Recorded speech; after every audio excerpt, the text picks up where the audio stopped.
يسبح لله ما في السماوات وما في الأرض الملك القدوس العزيز الحكيم هو الذي بعث في الأميين رسولا منهم يتلو عليهم آياته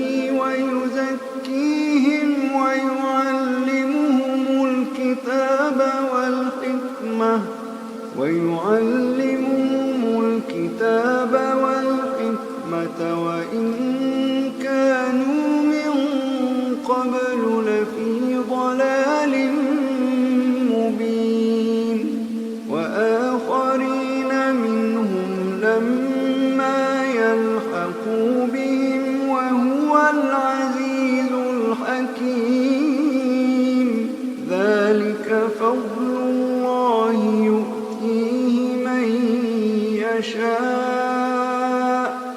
والله ذو الفضل العظيم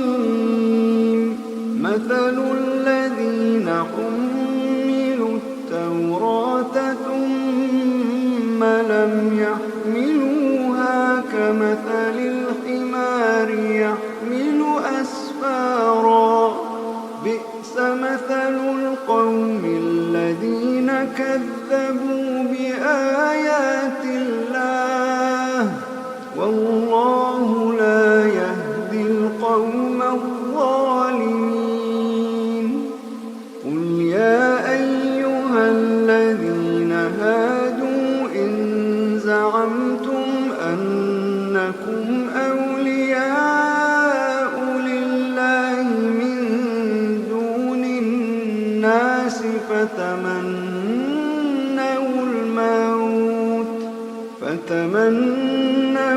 الموت إن كنتم صادقين ولا يتمنونه أبدا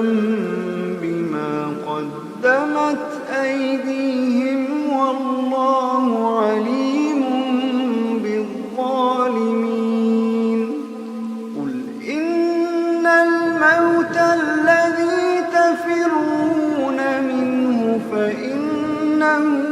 ملاقيكم ثم تردون إلى عالم الغيب والشهادة فينبئكم بما كنتم تعملون يا أيها الذين آمنوا للصلاة من يوم الجمعة فاسعوا إلى ذكر الله يا أيها الذين آمنوا إذا نودي للصلاة من يوم الجمعة فاسعوا إلى ذكر